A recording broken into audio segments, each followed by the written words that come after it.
Welcome to Bridging Borders, the podcast where we try to bridge the gap between cultures through insightful conversations. Together, we explore diverse topics from productivity to language learning, all the while helping you improve your English skills. Hey Veronika, how are you doing? Hey Sam, I'm doing great. I'm super excited to talk about today's topic, which is keeping a diary, because I love journaling. I love keeping a diary, so I'm very excited to talk about it today. Yeah, hopefully for me, this is a bit of inspiration because I used to be really good at journaling and keeping a diary, and I did it for maybe 3 years, and I'd write in it at least once a week, but sometimes every day. But I haven't done it for over a year now, so I'm really hoping this episode inspires me and maybe other people to keep a diary and journal because I used to love it too. Why do you think you stopped? What was the reason? It's strange, but I think it's maybe because I switched laptops. I think I used to write it on a Word document, and I think when my Microsoft Word account, like finished, I had no place to write it, and I didn't want to buy Microsoft Word. And for some reason, I guess just because I changed digital environments, I just stopped. I've tried on Google Docs, but I thought maybe Google would be reading into my mind, and I started it occasionally on Notion, and like every week or 2 weeks, I would like start again, but I never got really back into the habit. So I think it's because I used to keep it all in one place in one document, and then that document was inaccessible anymore, and then I couldn't get to it. Yeah, you kind of like lost motivation. You're like, well, I don't have this document anymore, so that's it. Yeah, and then you kind of get out of the habit of it, and then you just Mhm. just generally stop doing it. So Yeah, it reminds me of basically every single time I finish a journal, like it's like all the pages are there's not a single page left, basically. I'm like, well, I need to buy a new journal. But then I start, overthinking it. Like, which one do I want? Maybe I want something else. Or, okay, now this is like the first entry. It has to be pretty. What if it's not pretty? What if blah, blah, blah. But then, the more you actually journal, the more you're like, I don't care. Like, it doesn't have to be pretty. Like, just write. so you actually write yours down. Yes, actually, I use like a physical and actual journal. For you guys who are just listening to us right now, I'm showing my physical journal. It's pretty small. The size is kind of like my palm. So I like this size a lot because it's better for me to carry it around. It's not super big. And I like it. So probably like this is my favorite size for sure. And I really like the fact that I can write down everything like on paper with a pen. I feel like right now this is my favorite kind of journaling because I've tried Notion before. I've tried like a separate journaling app, like my journal or my diary, something like this. I also tried Google Docs as well, just keeping one single document. But I realized that when I just use a regular journal, when I write on paper, it's better for me. Like I can concentrate a lot more because I work on my computer a lot, and to kind of disattach a little bit from work and think, okay, now I have to journal, yeah, helps me better. And do you have good handwriting? Because I think that's what stopped me from keeping a journal is on actual paper. Is my handwriting really sucks? So I think I would just get unhappy looking back at the entries. I think, to be honest, my writing really changes a lot. Like if I open my journal and I analyze it, first of all, my writing is very different in English and in Russian because like the alphabet of these two languages, they're pretty different. So that's why when I write in English, it looks like my letters are more like straight, they're standing a lot more. And maybe in Russian, because generally people use cursive, my letters are more like this, they're a little bit like falling. So, yeah, I guess it depends. It really depends. But I always remind myself that I am journaling not because I want it to look perfect, because I'm just writing down my thoughts because I think it's going to help me and it is helping me. So it's important for me to keep this in mind. Yeah, I remember at school we were taught to do cursive handwriting, and there would be like stages in British primary schools where you start off writing with a pencil, and then if your handwriting was good enough, they would upgrade you to like a pen, a felt tip pen, and then if your writing was even better, you'd get upgraded to a fountain pen, which is Oh, ridiculous wow. because no one ever uses fountain pens. And they also teach you to write cursive, and you kind of had to like trace the like words and sentences and stuff, and if your cursive writing was good enough, that's when you finally got the upgrade. And I was stuck on that pencil for such a long time. But I don't think many people write in cursive anymore, actually. So, Yeah, I don't think so. Like in a lot of languages in a lot of countries, it's not common. And plus, many people just not just, just don't write at all anymore. They use their computer for everything. And sometimes when I have those moments when I don't journal for a very long time and I go back to it, I'm like, I forgot how to write. It's just like my muscles, they feel so stiff. And I'm like, how do I write this letter? It's so hard. yeah, the problem with me is my spelling has definitely got worse since starting like typing a lot more. And when I actually do have to like actually write something down, I'm like, I have no idea how to spell this. Yeah, especially in English, it's harder, right? Because you really have to know how to spell certain words because they sound maybe very different from the way you spell them. That's why I feel like in Spanish, for example, it's easier. In Russian, I would say it's a little bit more complicated than in Spanish because there are certain rules. Sometimes you might make a mistake, misspell a certain word, but it's definitely not as difficult as in English. Yeah, so do you actually do most of your diary or journaling in English or Russian? I would say English. Most of it is in English, and not because I want to practice English. Because I often say online that, oh, journaling is a great way to improve your language skills. And in Spanish, if I journal, for me, it's more like I'm practicing Spanish. So it's just like Hmm. one of the ways to improve my Spanish. But in terms of just journaling about like what I'm feeling, what I'm experiencing, it's either English or Russian. Mostly it's English because it just happens this way. I didn't do it intentionally. Sometimes it's a mix of both languages, and Yeah. a sentence begins in Russian and ends in English. Yeah. That's really interesting because people say that you have, not you specifically, but say people have different personalities in different languages. So I wonder, do you think there's like a certain mood where you feel when you want to write in Russian or when you want to write in English? I guess for me, it's interesting because it's not so much my mood; it's more just like what word is like easily accessible. Because sometimes there are certain phrases that are just like so perfect to use in Russian or so perfect to use in English. Because I guess for me, my personality is now, at least in English and Russian, is the same because my life is in both of these languages. And like, I don't want to be one person in English and the other person in Russian. That's why I'm trying to like integrate these two parts. But I guess for me, it's more like I'm writing, writing, writing, and I want to stay in the flow. And that's why I don't want to be sitting and like, oh, how do you say this in English? Or how do you say this in Russian? Like, I don't want it to be English practice, oh, Yeah. let me grab a dictionary. Yeah, I got it. Yeah. Well, if someone finds your diary as well, it'd make it more difficult for them to understand what's going on because they've got to understand two languages. Maybe you can start doing a sentence in English, Russian, Chinese, and then Spanish, and just to really confuse people. Yeah, maybe. Maybe. So, what about you? You said that you would really like to go back into journaling. Why do you think that you would like to go back? Maybe you missed something about journaling. What is it? I guess my this is going to sound quite sad, but I guess my life used to be a little bit more interesting than it is now because I really started journaling when I was at university, and that's kind of a novel experience. And I was going through a lot of things internally and externally at the time, and life was pretty exciting then. So it was quite nice to write about what was happening in my life and also how I was feeling and thinking. And then I really got into it. And this is when I did it the most, is when I lived in Spain.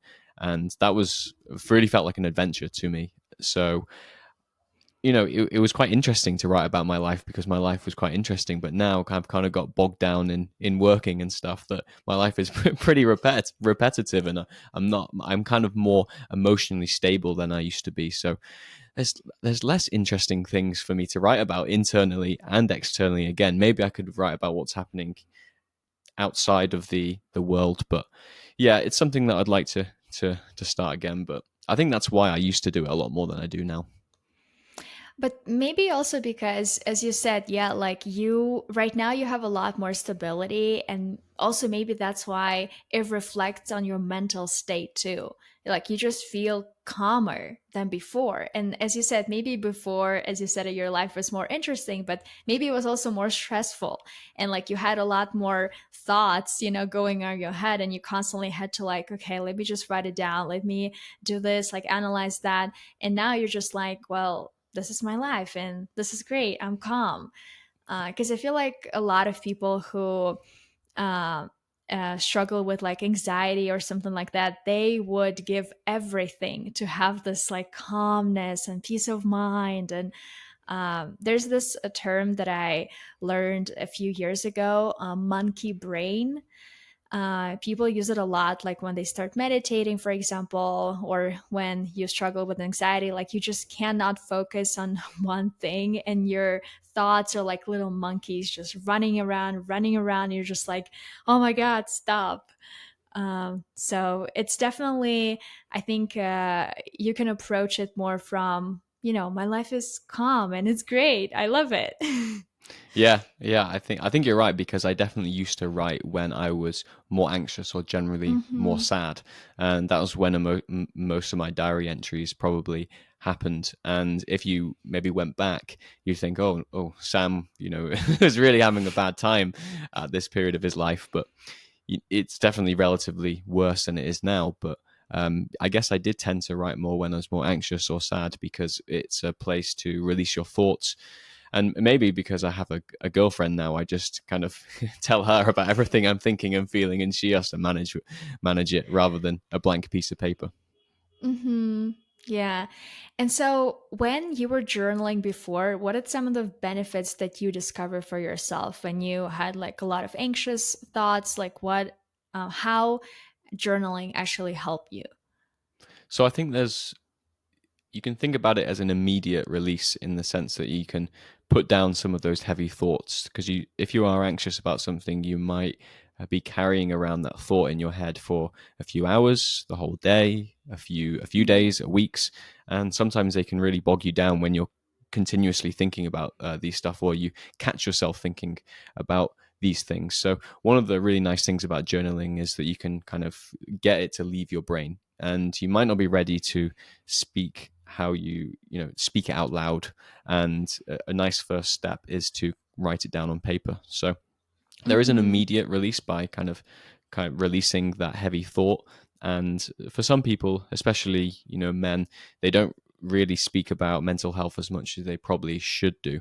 And society is definitely changing in the United Kingdom and other Western countries about talking about how you feel, but it's still not really where it needs to be. And still, a lot of men don't have a space or friendship groups where they can really share how they're feeling and get relief from that. Women generally are a lot better at speaking about how they feel with their friends than men are. So people, when they're not ready to take that step, it's obviously good to actually think about how you're think about how you're feeling. That's how I approach feelings. You think about it, but no, to kind of try and understand them maybe. And one way to understand how you're thinking and feeling is to write it down, and you do get some clarity of, or perhaps some guidance of what you can do about it and why you're feeling the way you feel. So that's the immediate effect. But one of the long term ones, which is really one of the biggest benefits, I think, in my opinion, is going back and reading some of your old entries. I don't know how often you do this, but it's really interesting when you go back a year, 6 months, 2 years, 3 years, and you read about something that you wrote about at the time. And at that time, you were really anxious about this one thing, and it was really big in your life, and it was taking up so much thought and feeling and really, annoying you. And you read it, And it could be a week later, it could be a day later, it could be a year later, and you think, I can't believe I let that ruin my day that day, or ruin my week, or I can't believe it was affecting me that much, because that is not a problem in my life whatsoever. I haven't thought about that problem for 6 months, a year, 2 years. And that is a gentle and kind reminder that the things that you're going through now, or the things that are bothering you now, will probably not even come to fruition, because we usually worry about things that actually don't happen. It's usually the worst case scenarios. Or they're just, you haven't, it hasn't been a problem for such a long time, and it's a nice reminder that the things that are bothering you now will likely, like the things in the past, will not bother you in the future as well. Yeah, I agree with you. That's also something that I experienced in the past. Every time I open my older journal entries, I'm like, wow, that's interesting. I think what it actually gives me a lot of strength because I realized that I have grown so much. And yes, like I remember at that moment, I was so anxious. I was extremely worried about that one thing. But now it's all good. Like I understand the situation a lot better. And I don't think I'm going to worry about it that much right now. Yeah. And in terms of feelings, I also recently learned that maybe if for some of you listening or watching, it's hard to understand what you're feeling, you can try checking out the feeling wheel. I have found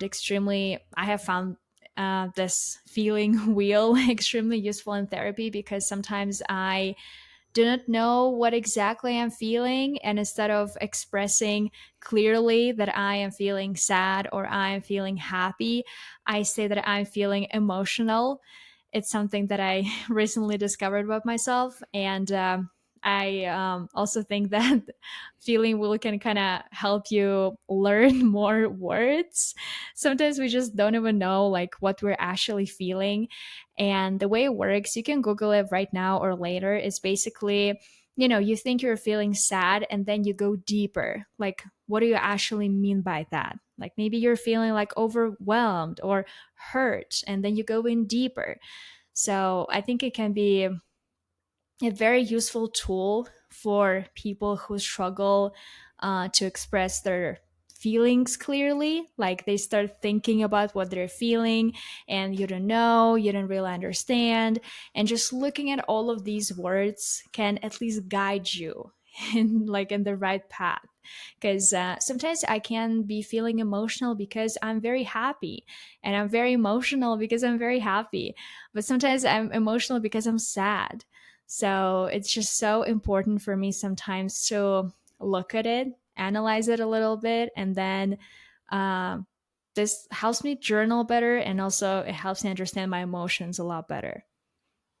Yeah, I agree with that completely. It's, I think one of the big benefits is more self awareness, isn't it? And you do understand yourself a bit better. And I think in a blog post I wrote once that we're encouraged to kind of study the great events of history and other people's lives, but we're hardly encouraged to study our own lives. So once you Hmm. do actually write about yourself and how you're feeling, and you can read back on them, you might spot habits, patterns, sorry, and yeah, you learn more about yourself, and like you said, you maybe get a bit better about describing how you feel in more specific terms. Hmm. And also, one more thing that really helped me in terms of not feeling bad about certain thoughts that I have, because basically sometimes what happens in some people, and I am one of those people, is you're having a thought, right? Like it's maybe like an anxious thought, and then you start feeling bad because you have this thought. You're like, I can't believe I'm still thinking about it. I can't believe I have this thought. So, one practice that I sometimes do when I journal is instead of writing that, like, I want to do this or my brain is telling me to do this, I write something like, I have a thought that blah, blah, blah, blah, blah. So like I kind of in a way I try to disattach one part of myself from this thought, like so that it's not, it's not me, it's just a thought. So maybe you could also start your entry with something like, I have a thought that and then continue writing. Yeah, that's something I learned in meditation, that we're not our thoughts and you can completely detach yourself from those thoughts. I know it's still you having that thought, but it's just a thought and that doesn't make you the thought. So, yeah, it's really interesting. So, yeah, I think I found that through meditation. You found that through journaling, which is nice. Yes. And it really helps you understand too that it's not the only truth. You know, it's not the only possible truth. And there may be something else out there, something that you don't know yet. And maybe you will only discover it once you start thinking about it like this way that, okay, it's a thought. I have this thought. Let me think about it a little bit more. It doesn't mean that it's the only truth, the only possible truth, that there's nothing else that can be true. Yeah, like also reminding yourself of that can help a lot. Yeah, absolutely. And I'm curious to know what kind of things that you actually write down. So we've talked about feelings. Do you write down what you've done that day? For example, sometimes I used to write, "Oh, I went to the pub with Sam and Sean. We played some pool. I lost. Then we had a few beers and we walked home." Like some, obviously, maybe provide a few more details, but you know what I'm trying to say. Sometimes I would Yeah. write. It would be a variety of things. Sometimes it would be kind of just rambles of how I'm thinking, and I wouldn't care about sentence structure or grammar. It would just be me typing away, going crazy. And then sometimes it would be quite detailed, uh, kind of accounts of events or days or things that are just happening. So, do you have something specific that you write about, or do you do a variety of things too? To be honest, I don't have anything specific. I think it depends more on how I'm feeling and what I want to write about. Because yes, as you said, is I think it's completely normal. You know, sometimes you just want to write about what you did. Like, oh, first I did this, and then I did this, and that's it. Like that's all you want to write about, and it's okay. Sometimes you just want to concentrate on one specific event or one specific feeling or one specific thought, and it's also totally okay, yeah, without any grammar, any structure. I think it's important to really come to terms with the fact that you are journaling for yourself. It doesn't have to be perfect. You know, your teacher is not going to grade this assignment because it is not an assignment. So yeah, I also remember probably 2 years ago, I was really into like storytelling and how to create or write better stories. I was just like, I don't know why I was very interested in this like randomly. And every time, not every time, but sometimes when I would journal, I would try to create more of a story, like maybe use better words, but only if I actually felt like it.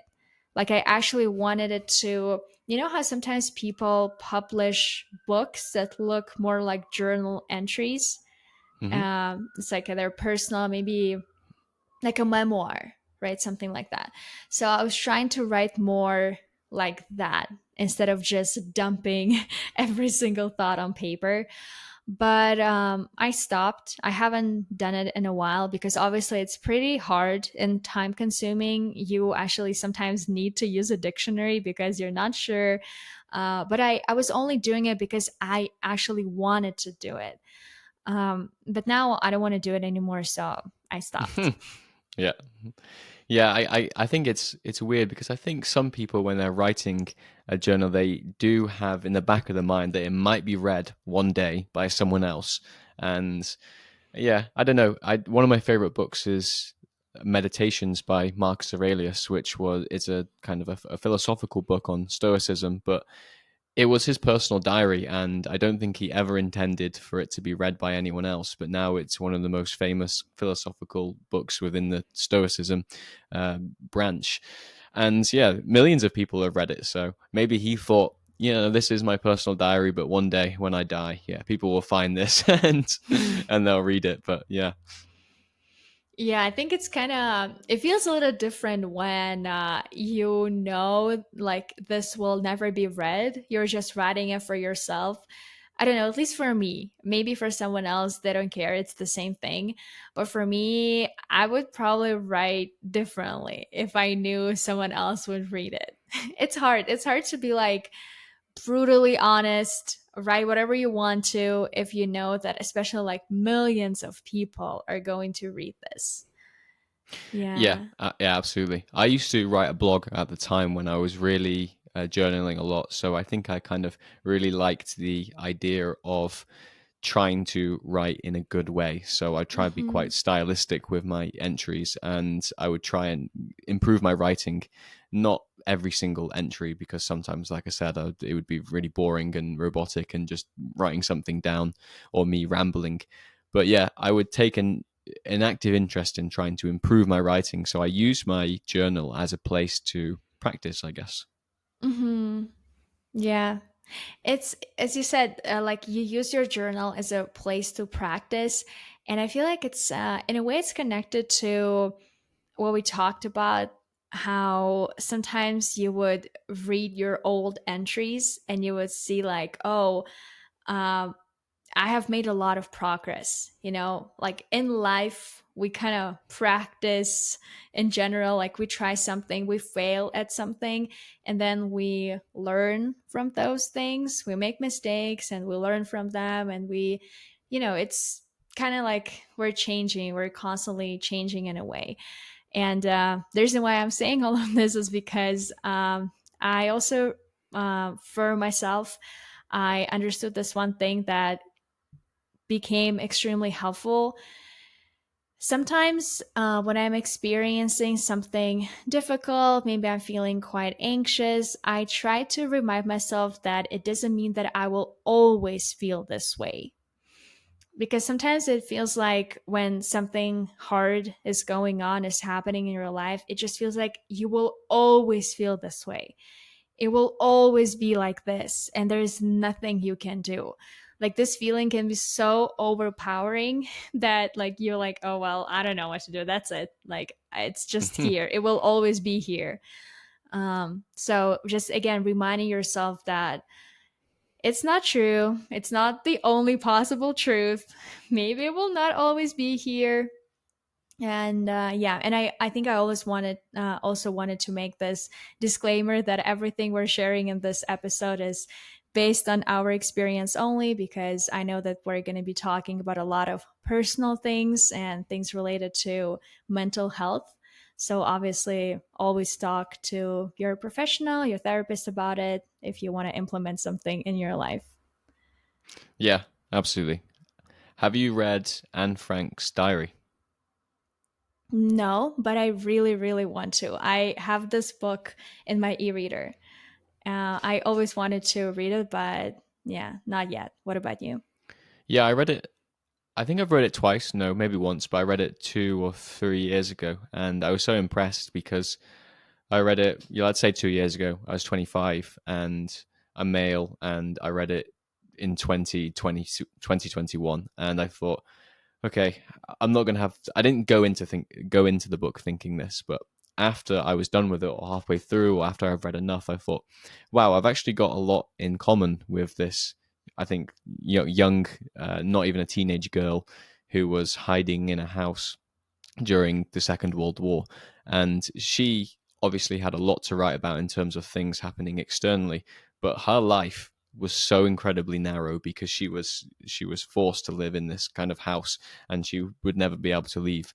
But she still wrote, not every day, but she wrote a lot because it was a way for her to process her emotions, and I think she enjoyed the writing process. But it was so beautiful to see that she had such a vivid and wild imagination, and the fact that she, even though her life externally was so narrow and confined, you know, internally her mind was so vast, and she had all this kind of wide range of ideas and emotions and stuff. And reading that book, it really made me relate to her, even though my life is a million miles away from it.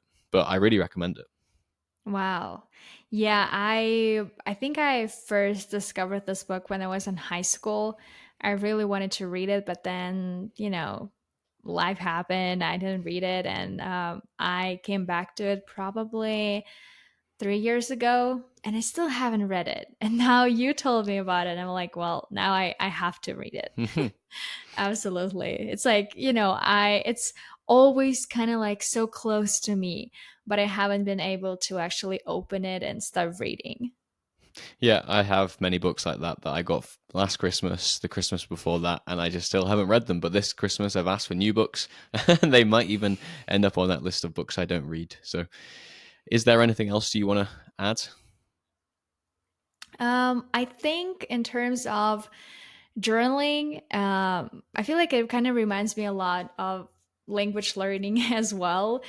I would just say that it's a very personal and individual experience. Like all of the things we shared today, I really hope that you guys will find some of them useful.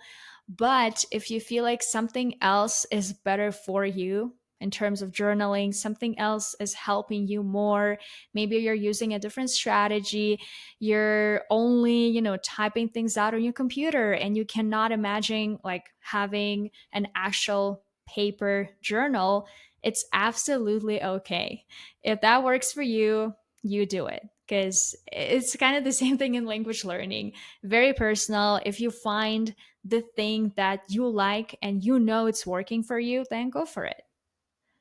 Yeah, absolutely. Experiment in doing it with different ways. Some people learn languages through reading because they love reading. Some people prefer, listening to things and podcasts, for example, or some people really enjoy speaking. So there are different ways to improve your language skills, and also there are different ways to journal as well. So definitely try different ways to doing it, different formats, written, online, loads of different ways. So yeah, this has definitely inspired me to think and consider starting mine again. I just maybe need to find a place to do it.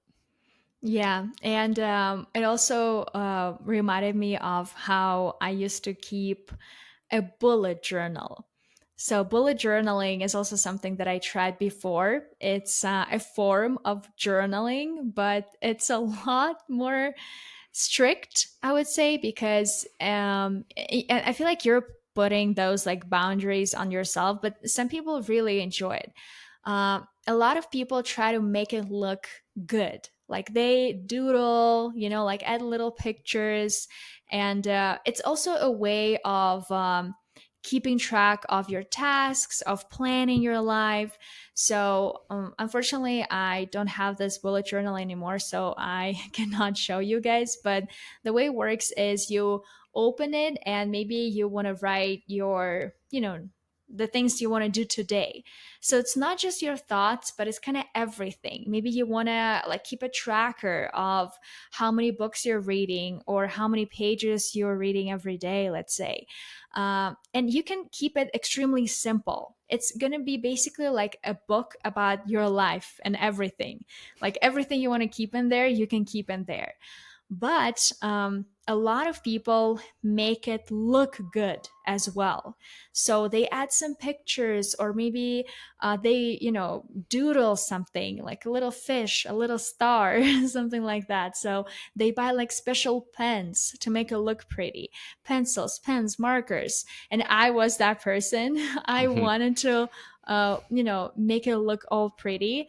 And at that, stage of my life, I was enjoying it so much, like creating little doodles, little pictures, and kind of having everything in one place, like my to-do list, my trackers, my goals, everything. But now I use Notion for that, and for me it's more mm, convenient, I would say, to just do everything on my computer, and I don't want to doodle anymore, and it's okay. Yeah, absolutely. I think you'd be horrified if you saw how ugly some of my written notebooks are with my handwriting and doodles. Yeah, but as long as they worked for you, that's all that matters. Yep, true. Okay, I think that's all from me. Shall we wrap it up there? Yeah, absolutely. Thank you so much to every single one of you listening or watching. We really hope you enjoyed it. Yeah, thank you, everyone. Thank you for listening.